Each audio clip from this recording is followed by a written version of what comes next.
nosso entrevistado nesta edição do projeto Trajetórias é o Monsenhor Jorge, mais precisamente Jorge Simão Miguel.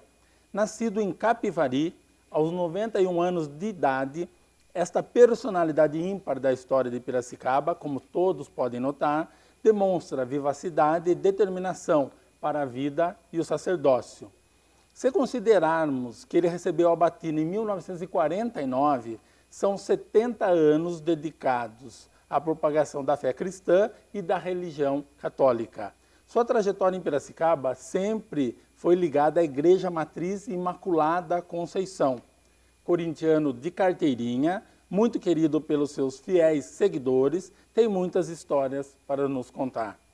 Não se assustem pelo tom da voz da nossa conversa. É que o padre apresenta certa dificuldade para ouvir, mas isso não vai atrapalhar este momento de recordar. Estamos aqui também com um grupo de canto do professor da Escola de Música de Piracicaba, maestro Ernest Mahler, Antônio Pessotti, que vai nos agraciar com algumas surpresas. E é com a primeira surpresa que abriremos esta entrevista.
Padre Jorge, quando a gente pensa em fé, né, me vem à mente assim, de imediato duas palavras, devoção e vocação. Você, como filho de libaneses, como que teve esse primeiro contato com esse algo especial, né, que alimenta a fé dos homens? É preciso ter um motivo especial. O motivo especial é que a minha família era católica praticante. A minha mãe, ela frequentava a missa todos os dias. Levantava cedo, lá para as 4h30, 5h, tomava seu banho, ia para a igreja. Depois ela voltava e trazia o beijo de Jesus. Que alegria ser acordado, não pela voz brutal de uma criada, mas pelo beijo, quase diria, litúrgico de Jesus na Eucaristia. Ela comungava todos os dias. Interessante que aqui no Brasil, há pouco tempo, começaram a levantar as mãos para rezar, especialmente quando se trata do Pai Nosso. E minha mãe, desde que ela veio aqui para o Brasil, ela frequentava a igreja, ela sempre, quando rezava, levantava as mãos. Todo mundo de mão abaixada, só ela de mão. Então eu ficava como com vergonha da minha mãe, dela estar com os braços levantados, quando todo mundo estava com os braços embaixo. Minha mãe não perdia a missa, todos os dias comungava. E eu fui coroinha da Igreja Matriz São João Batista de Capivari. E não só coroinha, mas eu ajudava, ficava o dia, quase todo dia na igreja, ia na casa paroquial, tinha contato com o vigário. Quer dizer, eu levava uma vida de íntima relação com a igreja. E daí surgiu a minha vocação. Primeiro, o meu colega, Monsenhor Luiz Gonzaga Giuliani, que foi pároco da Igreja de São José aqui em Piracicaba, e ele morreu ano passado. Ele era meu colega de coroinha, só que ele estava mais adiantado que eu. Ele que me ajudou, ele que me auxiliou a responder a missa naquele tempo era em latim. Então a gente tinha que decorar a resposta em latim para ajudar a Santa Missa. Eu aprendi com o Monsenhor Giuliani. Quer dizer, eu tive muito contato. O Monsenhor Giuliani foi 3 anos antes para o seminário. E quando ele foi para o seminário, lá o reitor de Campinas avisou o vigário que havia lugar para ele como seminarista. Então ele foi anunciar, seu pai morava no sítio, morava não, ele trabalhava no sítio dele, que era 6 quilômetros de Capivari. Passava a semana no sítio, mas ao sábado e domingo ele vinha para casa. Então, o Luiz Gonzaga Giuliani quis comunicar ao seu pai que ele foi escolhido para entrar no seminário. Então eu fui com ele, a pé, 6 quilômetros. Até é interessante notar que quando a gente estava caminhando, veio uma boiada. E o medo.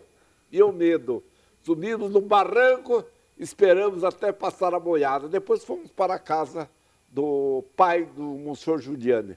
Comunicamos o consentimento da reitoria de Campinas e assim o Monsenhor Giuliani foi para o seminário. E eu também fiquei com vontade. Você teve um irmão que tentou antes de você. É. Muita gente falou assim, ele foi porque a mãe dele queria. Não, minha mãe consentiu. Quem que era o que foi pela primeira vez? Qual era o irmão?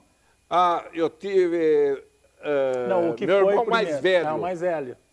José Simão Miguel, que ele está com 98 anos. Ele foi para o seminário. E quando foi, ele parece que pertencia à congregação mariana lá de Capivari. E quando ele foi, ele comunicou a sua decisão e o vigário ia apresentá-lo lá em Campinas. Meus pais não queriam. Minha mãe chorou, não queria que ele fosse. Mas na primeira vez, depois que ele estava lá no seminário, primeira vez que minha mãe visitou e viu como era o ambiente do seminário, um ambiente de fraternidade, eles viviam bem, ela ficou consolada, e depois eu acabei indo para o seminário. Quer dizer, Deus é que pôs a vocação e minha mãe consentiu para que eu fosse para o seminário, porque ela já conhecia. O Simão Miguel, o pai, e Missora Abraão, a mãe. Isso. E a mãe tinha mais relação com a religião. O pai também? Meu pai também. Meu pai ia, mas ele ia mais aos domingos, né? Minha mãe ia todos os dias. Levantava cedinho e ia para a igreja. Ela tinha outras amigas que iam junto com ela. E você falou que com 15 anos você foi coroinha. Isso teve um fator naquela relação bem próxima com o altar, com a missão, sim, e com o padre. E com o padre. Com o vigário lá. Tanto é que o vigário, padre José Bonifácio Carreta, foi um grande padre. Eu admirava muito, queria muito bem. Ele que me mandou para o seminário. Foi ele que comunicou em Campinas e eu fui escolhido para ir. É da Igreja Matriz São João Batista. São João Batista de Capivari. E essa convivência despertou, como se diz, sinalizou o caminho e nunca mais olhou de lado com a possibilidade de esquecer esse plano? Eu vou contar uma coisa. Quando veio a comunicação de Campinas para que eu fosse para o seminário, que tinha lugar para mim. Quando eu me despedi da minha família, despedi dos amigos, um coroinha, está vivo ainda hoje, Tarcísio Colnag, ele é professor e foi vereador de Capivari. Ele me acompanhou até o ônibus, eu fui de ônibus para Campinas. E ele disse textualmente para mim, você vai, mas não vai ficar padre. Não vai ficar padre. Daí eu respondi, eu vou para o seminário, vou ficar padre e vou fazer seu casamento. Isso se concretizou. E de maneira notável, porque muito tempo depois que eu fiquei padre, ele apareceu um dia em Vila Resende, dizendo que ele ia se casar, que ele queria que eu fosse no casamento. Celebrasse, não, porque quem ia celebrar era um antigo vigário de Capivari, o padre Alessio Adani, que se comprometeu a fazer o casamento dele. E eu iria como convidado. Então, no dia do... Escuta um pouquinho. No dia do casamento, esse dia eu fui para Tietê fazer um batizado da minha sobrinha. Estava em Tietê. Depois do almoço eu recebi um telefonema. Padre Jorge, o senhor precisa vir em Capivari e fazer o casamento do Tarcísio, porque o padre que ia fazer o casamento não vai poder vir. Ele não vai. O senhor tome o carro, vem aqui e depois nós trazemos o senhor de volta. Daí eu fiz isso. Deixei o batizado para fazer depois, fui em Capivari, fiz o casamento e voltei para Tietê para fazer o batizado da minha sobrinha. Muito curioso. A diocese era de Campinas, não tínhamos ainda a diocese de Piracicaba. Quando eu entrei para o seminário, eu pertencia, aliás, Capivari, Piracicaba, tudo pertencia a Campinas. Eu era seminarista da diocese de Campinas. E no meu segundo ano de seminário, o Papa Pio XII, em fevereiro de 1944, ele criou a diocese de Piracicaba. Então, todos nós que morávamos no território que seria a diocese de Piracicaba, passaram a pertencer à diocese de Piracicaba. Eu era de Campinas, passei a ser padre de Piracicaba. Olha, interessante. A trajetória vai, a primeira etapa, Campinas, a segunda etapa, São Paulo. São Paulo. Eu fiz 6 anos de estudos em Campinas, o curso mais ginasial e colegial. E depois que terminei, eu tinha que fazer vestibular para entrar lá em São Paulo. E eu fiz o vestibular, passei, entrei para o Seminário Central do Ipiranga, em São Paulo. E fiquei fazendo 3 anos de filosofia e 4 de teologia. Nossa, ao todo são 13 anos de estudo. 13 anos. Nossa, nenhum curso. Quando entrei para o seminário, eu olhava para a frente. Eu dizia, logo no começo, eu dizia, meu Deus do céu, tem 13 anos na frente, eu não vou aguentar, eu vou embora. E o Monsenhor Juliano foi o meu consolador no seminário, consolador dos aflitos. Ele me aconselhou tanto, tanto, tanto, acabei ficando. O tempo passou, passaram 6 anos, passaram 7 anos, cheguei ao sacerdócio. Antes da gente continuar, nós vamos ter mais uma surpresa musical, tá? Porque vamos intercalando com essas surpresas para que a coisa fique bem esclarecida, bem tranquila. Gloria in excelsis Deo, et in terra pars hominibus, bone voluntatis, laudamus te, benedicimus te, adoramus te, glorificamus te, gratias agimus tibi, proter magnam gloriam tuam. celestis, Deus Pater omnipotens, Domine Filii unigenite, Iesu Christe, Domine Deus agnus Dei, Filius Patris, qui tollis peccata mundi, miserere nobis, qui tollis peccata mundi, suscipere precatione nostra, qui sedes ad exteram Patris, miserere nobis, gloriam tu solus sanctus, tu solus Dominus, tu solus altissimus, Iesu Christe, cum Sancto Spiritu, in gloria Dei Patris.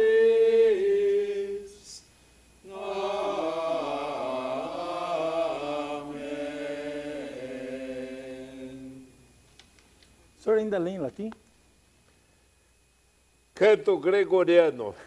Mas ler em latim, o senhor lê? Sim. Tranquilamente. Eu também fui cantor no seminário.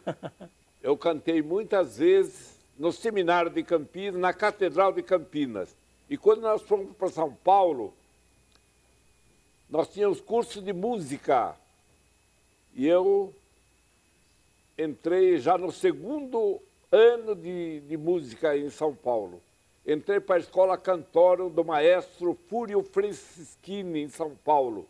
E cantei como coral do seminário, cantei muitas vezes na Catedral de São Paulo. Quantas vezes, Semana Santa e outras festas mais. Padre, como liderança, o senhor também teve um bom desenvolvimento. Diz, né, o histórico do senhor, que o senhor chegou a ser prefeito do Seminário Central do Ipiranga. É isso? Foi no último ano. Eu fui prefeito. Prefeito é o chefe da comunidade dos seminaristas. Eu já era teólogo e fui prefeito dos filósofos. Então, naquele ano, último ano, de 1955, eu fui prefeito e durante 6 meses. E depois foi escolhido outro. E justamente houve o Congresso Eucarístico Internacional no Rio de Janeiro e nós fomos para lá. E graças a Deus eu estava livre de ser prefeito, porque a responsabilidade era muito grande. Os filósofos tinham o dormitório em comum. E o prefeito tinha um quartinho especial para ele como chefe da comunidade. Os teólogos, todos tinham o seu quarto particular. E não havia conflito entre teólogo e filósofo? Era proibido comunicar-se. Os filósofos não se comunicavam com os teólogos. Por quê? Era proibido. Até hoje eu não sei por quê. Era proibida a comunicação. Olha só que Os curioso. filósofos não se comunicavam com os teólogos não se comunicavam com os filósofos. Era proibido. Até hoje não sei por quê. Tá, entendi. O senhor também trabalhou, já nesse período você já teve contato com Dom Anísio, que foi uma figura fundamental para a história da religião de Piracicaba. Dom Anísio foi o segundo bispo de Piracicaba. Segundo. Mas antes disso, quando entrei no seminário, ele foi meu reitor e meu professor de matemática. Eu me lembro que ele era durão. E uma vez nós tínhamos exame semestral, no fim do ano exame oral, exame escrito.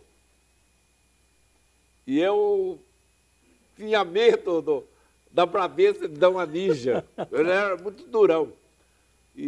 Mas era um homem eu me íntegro, lembro um homem que habilidoso. eu decorei a solução de um problema. Justamente caiu aquilo. Rapidamente eu escrevi na lousa a resposta e tirei nota 10. Foi um milagre com Dom Anísio. Mas ele foi meu professor. E em termos de autoridade anterior foi Dom Ernesto de Paula, né? Que foi o primeiro da Diocese de Piracicaba. Quando foi criada a Diocese de Piracicaba, foi criada em fevereiro. Em junho foi anunciada a criação de Piracicaba pelo Núncio Apostólico daquele tempo. Nós estivemos aqui, eu ajudei a missa. Em setembro de 1944, tomou posse Dom Ernesto de Paula, que ele era bispo de Jacarezinho. Ele foi designado para ser bispo de Piracicaba. Então nós viemos aqui e participamos da posse de Dom Ernesto de Paula, o primeiro bispo. Sabe uma coisa que me chamou a atenção? O senhor foi professor, certo? De português, professor de matemática e professor de astronomia. O que aconteceu? Essa que eu não entendi direito. É astronomia. Mas tem uma disciplina como qualquer outra na formação da Fazia escola? parte do currículo lá do seminário. Aham. Eu tive que aprender também astronomia para transmitir. Quem foi meu aluno? Erotides Gil, advogado, Certo. que ele escreve no Jornal de Piracicaba. conheço. Ele foi meu aluno. De astronomia. Foi aluno de português, de matemática e... Não, de astronomia não. Astronomia era no último ano. Como o senhor chegou na Imaculada Conceição? Porque ali foi a primeira morada como profissional, Então, praticamente, e passou por Capivari, bem rapidamente. Quando eu fui ordenado, eu tive uns dias de férias. Quando eu voltei em janeiro de 1946, eu voltei, Dom Ernesto me nomeou professor de seminário e ministro de disciplina. O seminário funcionava ao lado da igreja matriz. Era a casa paroquial da paróquia. E o Monsenhor Romário cedeu a casa paroquial para a diocese e Dom Ernesto ampliou e fez o seminário lá. E eu fiz parte do corpo de direção do seminário diocesano de Piracicaba, juntamente com o Monsenhor Juliane, Monsenhor Romário Pazianotto, Padre Luiz Talassi, que foi vigário de Charqueada, e mais outros padres que pertenceram ao corpo do seminário. Houve um preâmbulo, então, antes do senhor assumir a igreja. Então eu fiquei 46 e 47, eu fiquei no seminário. Em 1948, eu fui nomeado coadjutor. Coadjutor é auxiliar do vigário. Bem, naquele tempo também tinha nomeação de vigário auxiliar. O senhor Romário ficou doente e eu fiquei vigário auxiliar. 58 eu fui coadjutor. 59 eu fui vigário auxiliar, porque ele estava esgotado. E quando ele voltou, comecinho de 60, ele renunciou à paróquia. E Dom Ernesto estava prestes para sair de Piracicaba, indo para São Paulo. E ele me nomeou como pároco da igreja, da paróquia da Imaculada Conceição. 1960. 1960. 6 de janeiro de 1960, eu fui nomeado pároco da Imaculada Conceição. E depois dessa data, o trabalho se concentrou na Vila Resende. Sim. Eu queria dizer o seguinte, que a paróquia de Vila Resende, naquele tempo, no meu tempo de vigário, era uma verdadeira diocese. Imagine que hoje nós temos a paróquia lá em Vila Resende, paróquia Nossa Senhora dos Prazeres, São Pedro, lá no Areião. Santana. Isso, Santana. Costa Pinto. Tanquinho, todas as capelas, todos os bairros pertenciam tudo à Vila Resende. Como é que eu dava conta? Eu tinha auxílio dos frades capuchinhos, me auxiliavam bastante. Um frade ia para Vila Nova, outro frade ia para Tanquinho. E assim eles me ajudavam. Se não fossem eles, Santana e Santa Olímpia pertencia também à paróquia nossa.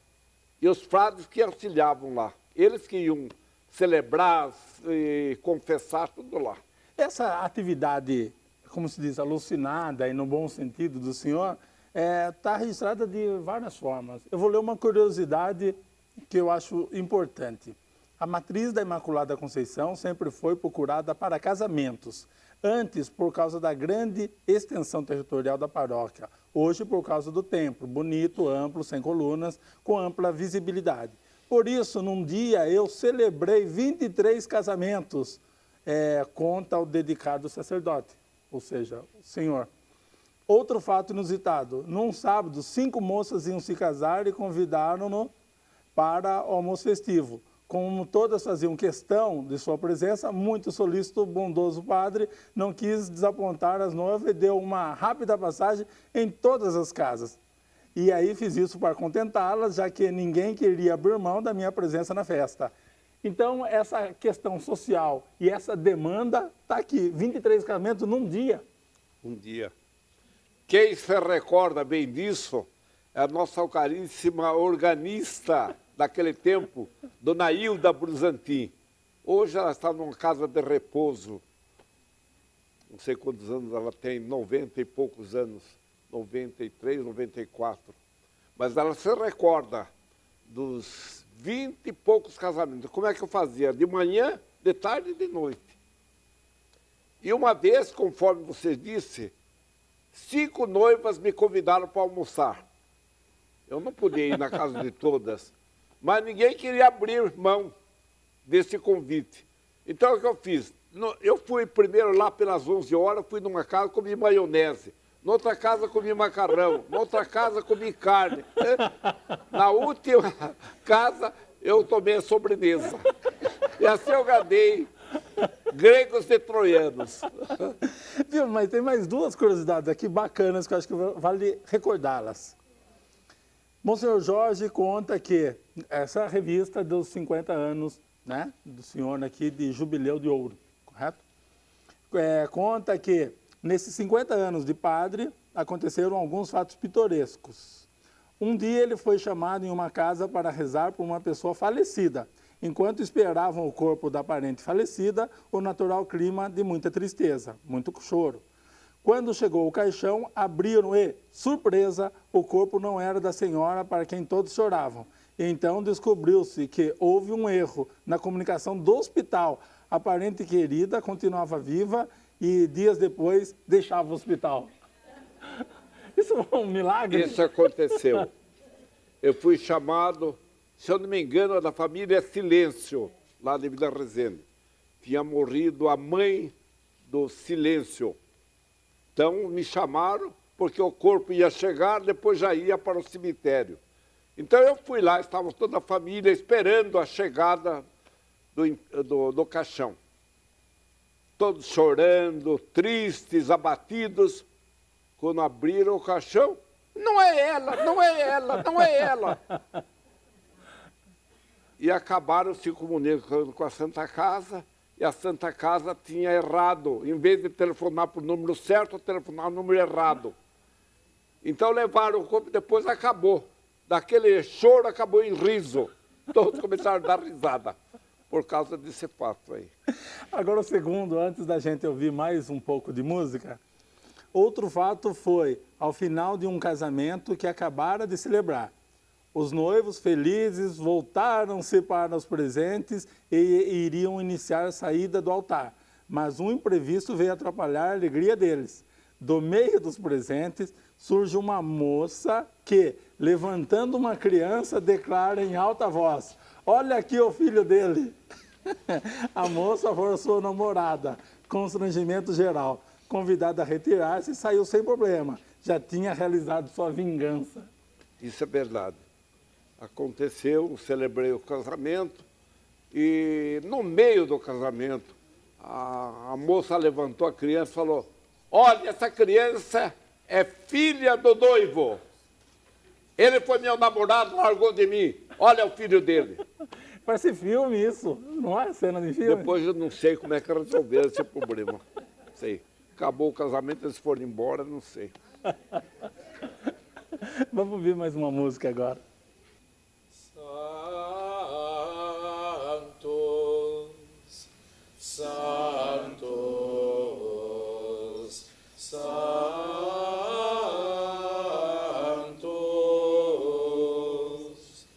Dominus, Deus Sabaoth,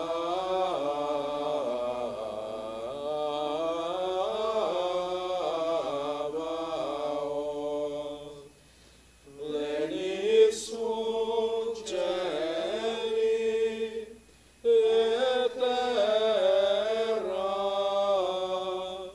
gloria tua, Hosanna in excelsis,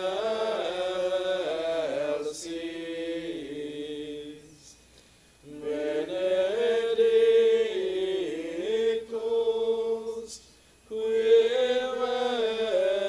venit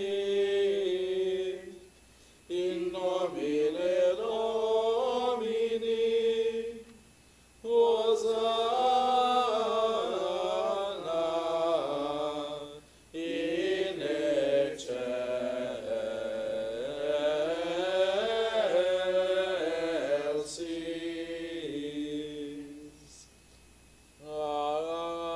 Agnus Dei, qui tollis peccata mundi, miserere nobis. Agnus Dei, qui tollis peccata mundi, miserere nobis.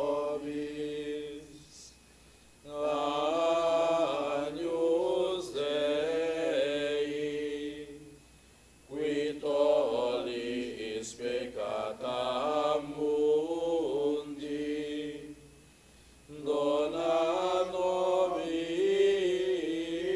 pacem. Política. O senhor estava aqui já na ativa quando o Luciano Guidotti, por exemplo, foi prefeito. O senhor, por ter muita, como se diz, contato com a sociedade, com a população de forma geral, era um, como se diz, um parceiro ideal para os políticos da cidade. E em algum momento o senhor fez algum tipo de concessão para políticos quando o assunto era interesse político? Quando o prefeito Luciano Guidotti morreu, eu não estava aqui. Eu tinha ido para a Argentina.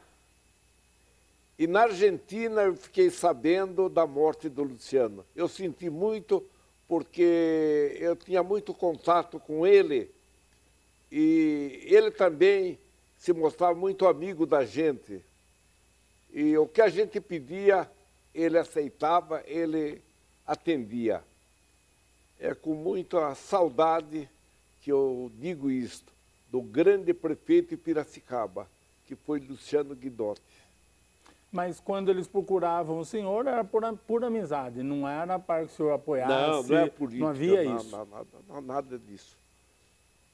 O senhor nunca nem Ele gostou me procurava quando precisava dar alguma bênção, inaugurar alguma coisa, então ele me procurava. Porque o senhor foi um especialista até hoje em inaugurações, né, padre? Todos os prefeitos gostam da presença do senhor. Torna uma presença Antigamente simbólica. era muito mais. Agora, que nessa idade que eu estou, os padres mais novos que vão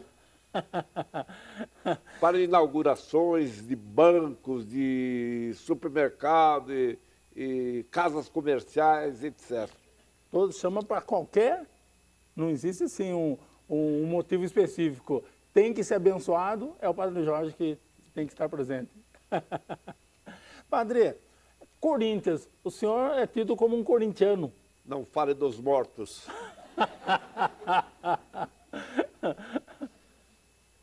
Eu sou corintiano desde criança. Como é que eu fiquei corintiano? Por influência do meu irmão mais velho, que era corintiano, falava muito do Corinthians. Eu acabei ficando corintiano. Sempre fui corintiano.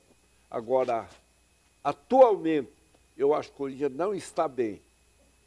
Fala que é falta de dinheiro. Não sei se é falta de dinheiro, falta de jogador, falta de garra, falta de vontade, técnico que não agrada.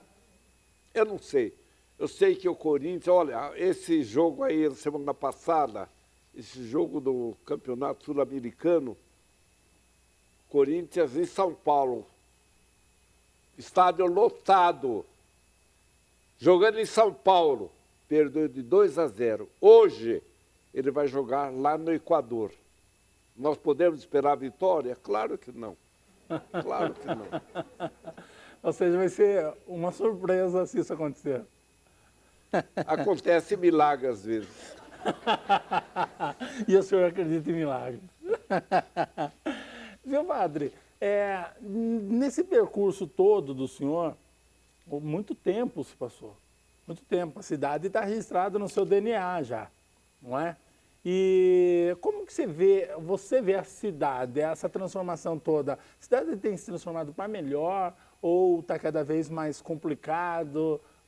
Como que você analisa o comportamento das pessoas nesse tempo todo? Mudou muito? Imagine só, quando eu vim para cá, em 1946, Vila Resende era pequena. Imagine que não existia a Nova Piracicaba. Onde está a Nova Piracicaba era Canavial. Vila Resende era pequena. Ali onde está o jardim hoje, parece-me que era uma chácara fechada em muros, né? Piracicaba também não era grande, mas Vila Resende e Piracicaba cresceram assustadoramente. Eu sempre fico bravo porque eu acho que o recenseamento não é correto, porque eu acho que Piracicaba tem muito mais habitantes do que o recenseamento Oficial, afirma. né? Por exemplo, Londrina tem mais de 600 mil habitantes. Londrina era uma cidade pequena, as casas eram todas de madeira, por causa do café. Lá a produção do café cresceu assustadoramente. Hoje, Londrina tem mais de 60 mil habitantes. Outra cidade é lá, Joinville, Paraná. Santa Catarina. Também cresceu, tem mais de 600 mil habitantes. Tem mais habitantes de Joinville do que Florianópolis, que é a capital. Piracicaba, até há pouco tempo, tinha 380 e poucos mil habitantes. Agora, o último recenseamento deu 400 e pouquinho, e pouquinho. Eu não me conformo, eu acho que Piracicaba tem muito mais. Vejam quantos prédios tem em Piracicaba, quantas famílias nesses prédios. Quanta gente aqui? Eu não sei o que há com o recenseamento. Eu acho que Piracicaba é maior do que a gente pensa. Não só em habitantes, mas em qualidade também. Claro. Entendi. O título Monsenhor, isso pesa, padre? Conta a história do título Monsenhor. D. Aníger, quando era bispo de Piracicaba, eu fazia parte do Conselho Presbiteral. E quem era vigário-geral era um senhor Michelet, que depois deixou o sacerdócio e foi embora para São Paulo. E ele era o vigário-geral. Então, na reunião do Conselho Presbiteral, D. Aníger propôs que eu fosse o vigário-geral no lugar dele. E eu fiquei assustado, eu era padre novo. Eu falei, meu Deus do céu, eu? O senhor deveria escolher um padre mais de experiência do que eu. Não, mas você que vai ficar. Acabei ficando vigário-geral. E quem é vigário-geral, automaticamente tem o título de monsenhor. É um título provisório, que nem o monsenhor Ronaldo. O monsenhor Ronaldo é monsenhor por causa do título de vigário-geral. Se ele deixar de ser vigário-geral, ele perde o título. Eu era vigário-geral e quando Dom Eduardo Quaike tomou posse em 1980, tomou posse como bispo diocesano, ele perguntou a mim, no primeiro ano dele, você é monsenhor por causa de vigário-geral ou você é pelo Vaticano? Eu falei, eu sou por causa de vigário-geral. Ele falou, então eu vou pedir para você o título do Vaticano para você ser monsenhor. Daí eu respondi, bom, já que o senhor vai me dar esse título, então eu quero dizer ao senhor que eu vou completar 25 anos de padre. Então vai ser um presente para mim. Então eu fiquei monsenhor, prelado de honra do Papa. E quando Dom Eduardo estava prestes a renunciar, porque todo bispo, quando completa 75 anos, deve renunciar à diocese. Então, antes de renunciar, ele pediu ao núncio apostólico, que é o representante do Papa, para que desse um título maior para mim. Porque há 3 categorias de monsenhores, né? Um é prelado de honra, o outro, não me lembro qual que é. O terceiro, o mais importante, e que tem poucos monsenhores no mundo, é protonotário apostólico, supernumerário. É o título mais importante. Então, como presente, não porque eu merecia, não presente de Dom Eduardo, porque eu tinha sido vigário-geral com Dom Anísio, com ele, e completei com Dom Moacir 33 anos de vigário-geral. Então eu tenho o título protonotário apostólico. São poucos no mundo os protonotários apostólicos. Hoje, o Papa Francisco restringiu. Ele não está dando mais títulos aos padres. Não sei, há uma exceção, que eu não me lembro qual que é a exceção, mas ele cortou esse negócio de dar título. Por quê? O título de protonotário apostólico é um título honorífico, não acrescenta nada. Continuo padre como outro qualquer. Não tenho nenhum privilégio. Não tenho. Só o privilégio de dizer eu sou eu sou o protonotário apostólico do Papa. Mas A batina, colocou a batina e nunca mais tirou a batina. Isso é uma coisa que antigamente usava muito. Eu me acostumei tanto a estar de batina que quando estou aqui na nossa paróquia, eu não tiro a batina. Eu estou sempre de batina. Agora, quando eu saio de férias, é claro que eu ponho o vestuário dos leigos.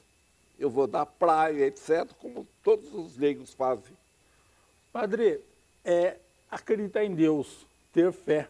O que significa isso? Ter fé é acreditar na presença de Deus na nossa vida. E acreditar que nada acontece no mundo sem Deus. Deus é o Criador de todas as coisas. Como é possível a gente se dizer ateu? Quem foi que fez o mundo?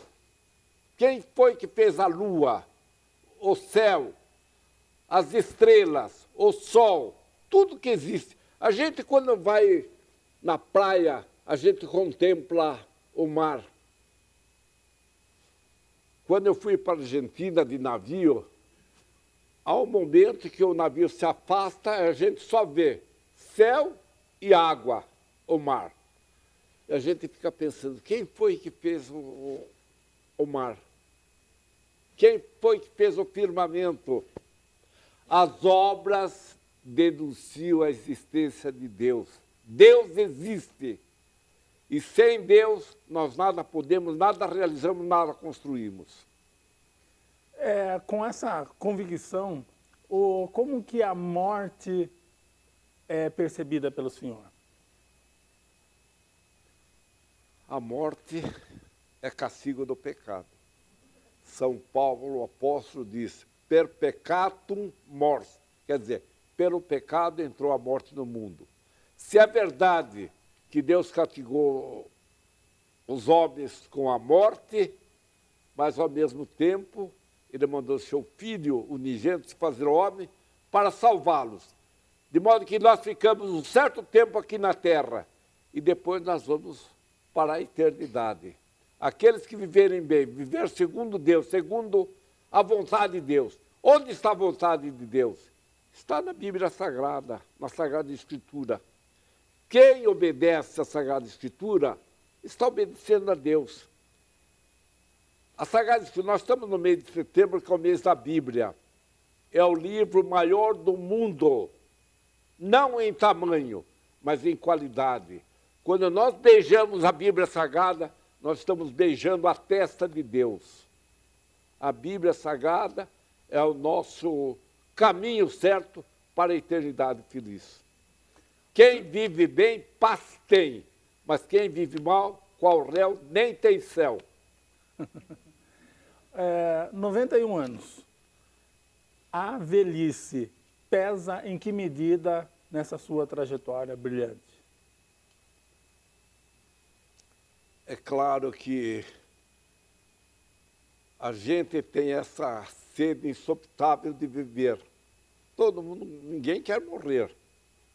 A gente pensa na morte dos outros, mas na nossa própria morte, a gente não pensa, a gente não quer. Por quê? Porque nós não fomos feitos para morrer, nós fomos feitos para viver.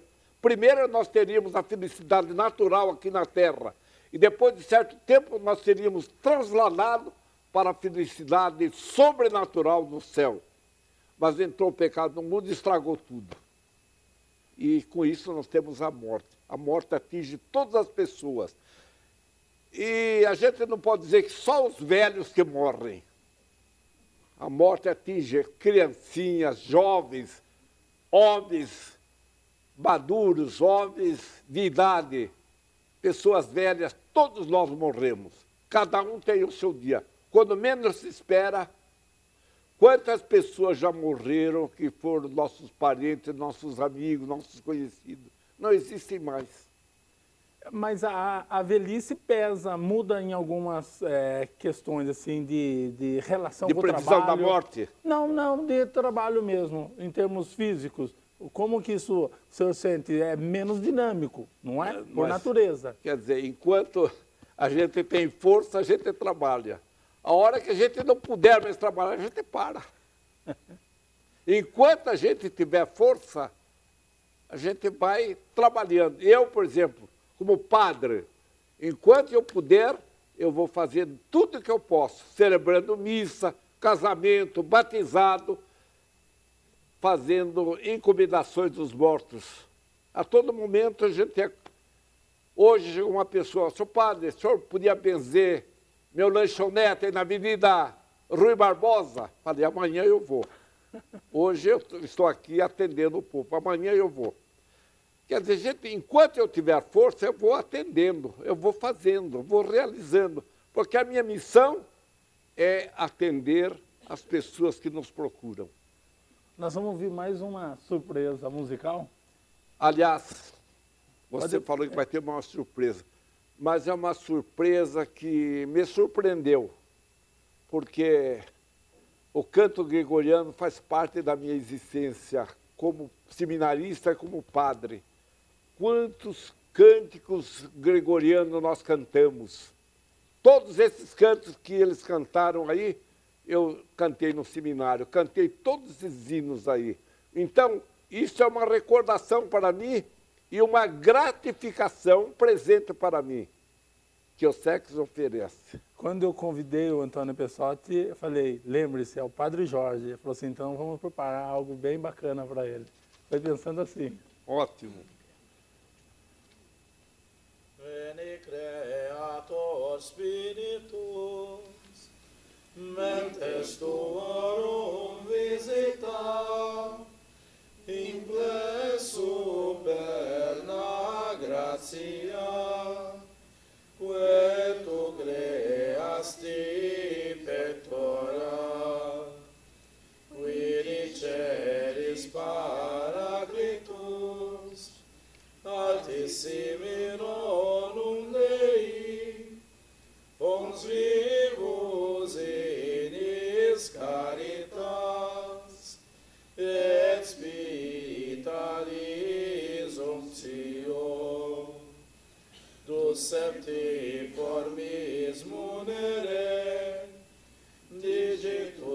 paterne extere, turrite promissum Patris, sermone litans cultura, accende lumen sensibus, infunde amorem cordibus, infirma nostri corporis, virtute firmas perpeti, osten repellas longius, pacem querones protinus, dutores icte previo, vitemus omne noxium,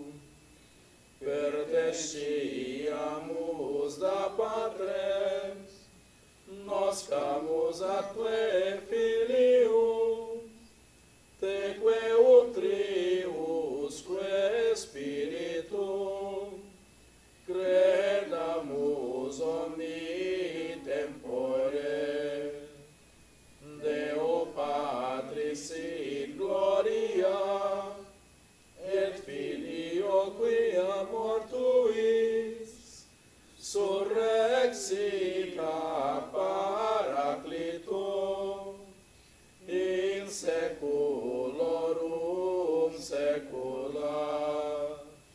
Amém.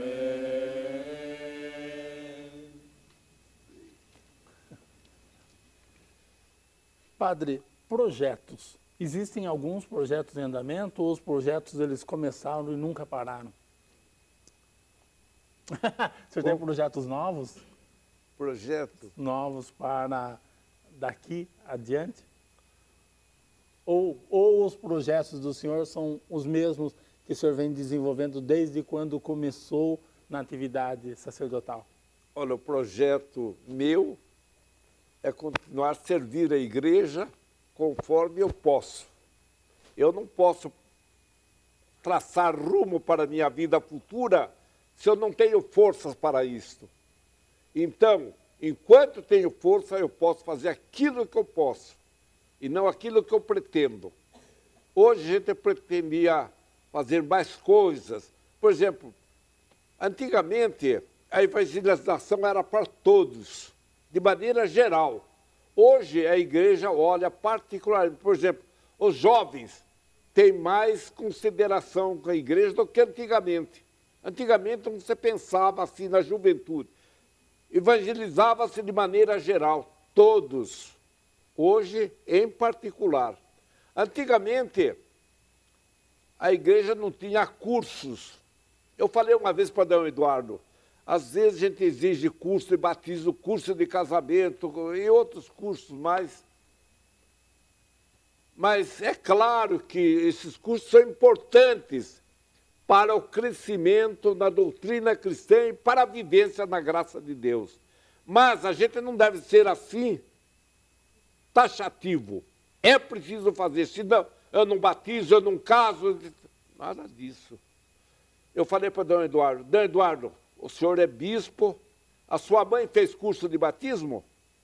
Minha mãe não fez curso de batismo. Eu me tornei padre. A mãe de Dom Eduardo, e de tanta gente. Quer dizer, eu estou relaxando com os cursos? Não. Eu acho que deve haver curso. Eu acho que deve haver ensinamento, mas sem aquela imposição. Ou faz ou não faço. Sobre o novo padre da paróquia. Padre Paulo. O Padre Paulo. Ele é um grande substituto? Sem dúvida nenhuma, é um padre dinâmico. Olhem, nas minhas mãos foi construída a igreja da Matriz de Vila Resende. Ele reformou a nossa igreja está belíssima. Ele tem um tino administrativo muito grande. É um grande sacerdote da Igreja de Deus. Se o senhor tivesse que mudar alguma coisa na trajetória do senhor, teria algum ponto a modificar? Não, eu não penso nisso, não. Eu penso agora... Sabe o que eu penso?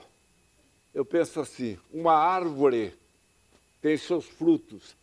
Enquanto o fruto está verde, está firme na árvore. Mas quando está maduro, mais dias ou menos dias, o fruto cai. Então, diante dessa idade, 91 anos, nós precisamos estar prevenidos. Mais dias ou menos dias, nós iremos para a eternidade. O senhor usou também... Então, eu não posso projetar coisas futuras. O senhor disse uma metáfora que eu achei bonita esses dias, dizendo também que nós somos como pássaros nas mãos do Senhor. Devemos ser obedientes a Deus, como um passarinho nas mãos de Deus. Devemos ser acolhidos na igreja como passarinhos nas mãos de Deus.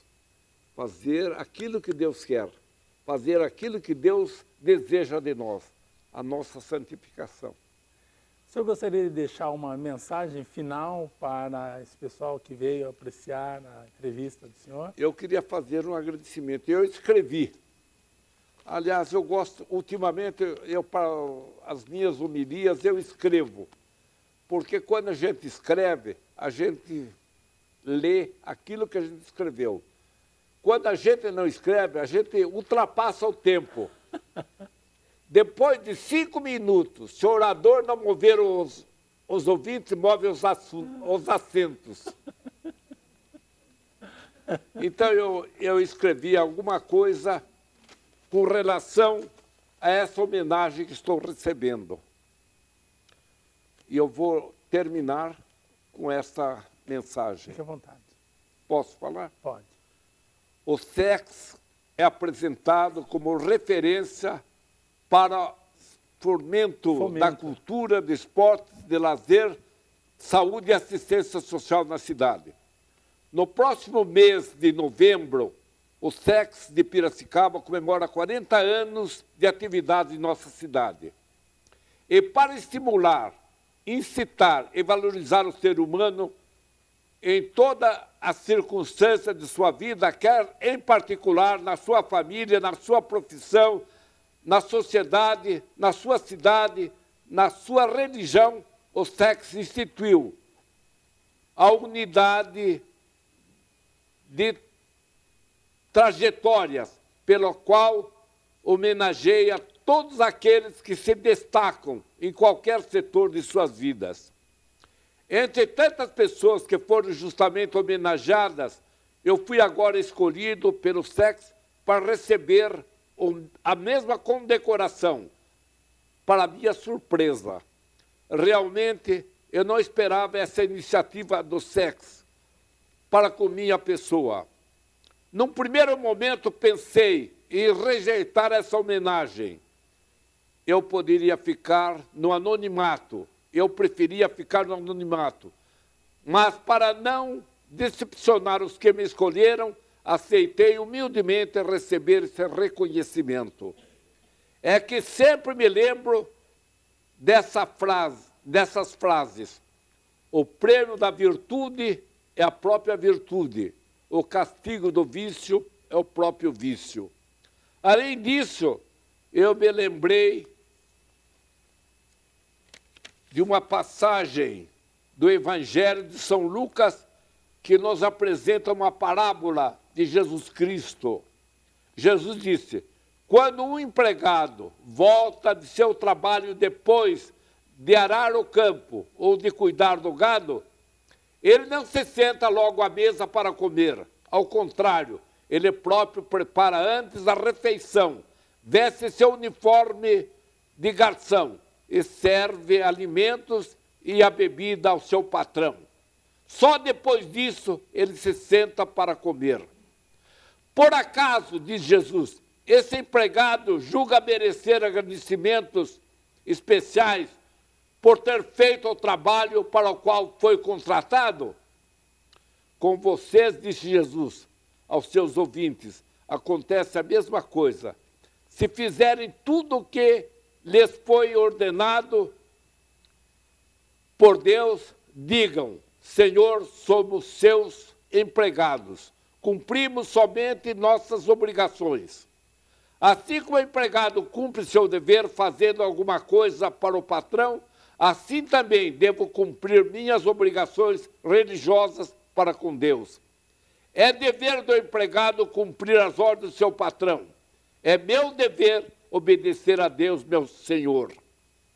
Não é um favor que presto a Deus, é um dever. Portanto, eu preciso muito mais de Deus do que um empregado precisa do salário do patrão que lhe paga. Baseado nas palavras de Jesus no Evangelho de São Lucas, devo dizer que tudo o que fiz ou faço, estou cumprindo a minha obrigação. Se temos êxito em nossos trabalhos, se tudo correu bem para nós, se fomos felizes em todas as nossos empreendimentos, devemos repetir as palavras de Jesus. Somos simples servos do Senhor. Trabalhamos para a glória de Deus e Deus será a nossa recompensa. Apesar de ser simples servo do Senhor, eu aceito e recebo com imensa gratidão, com meu coração pulsando de alegria, essa homenagem do sexo. E deixo para todos o roteiro da minha vida. Como é bom ser bom. A gente nunca se arrepende de ser bom. A gente sempre se arrepende de ser mal. É bom ser importante, mas é mais importante ser bom. Posto isso, o meu agradecimento sincero ao extraordinário SEX, ao seu gerente Fábio Jacó Rodrigues Lopes, ao nosso amigo Romualdo da Cruz Filho, jornalista que me entrevistou, com tanta amabilidade, com tanta alegria. Quando eu recebi a notícia de que fui escolhido para ser homenageado pelo Adriano Antônio da Costa, eu, no primeiro momento, conforme já disse, pensei em recusar, mas eu não sei dizer não, e aceitei essa incumbência. Eu quero agradecer o Romualdo e o Adriano por essas iniciativas. Meu agradecimento, portanto, aos artistas do canto e música que abrilhantaram essa sessão, aos nossos paroquianos da Imaculada Conceição de Vila Resende, tendo à frente o dinâmico pároco, Padre Paulo Roberto Saraiva de Brito, aos nossos amigos piracicabanos, a todos que nos honraram com suas presenças. Obrigado a todos e que Deus os recompense, dando-lhes saúde e longa vida. Que o SEX continue sempre a brilhar e a cumprir a finalidade de sua instituição. Que Deus pague a todos pelo carinho, pela amizade e pelo gesto de cordialidade para comigo. Muito obrigado.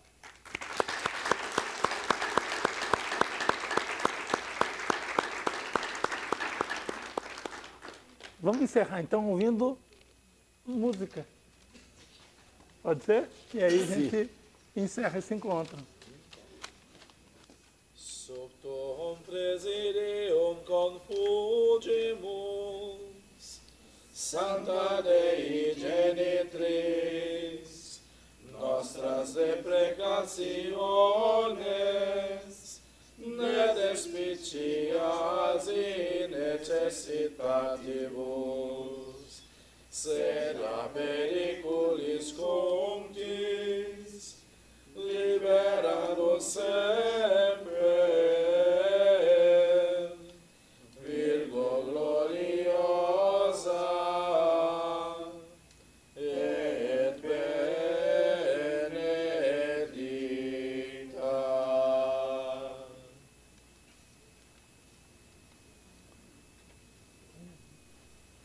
Ave verum, corpus natum de Maria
Ok.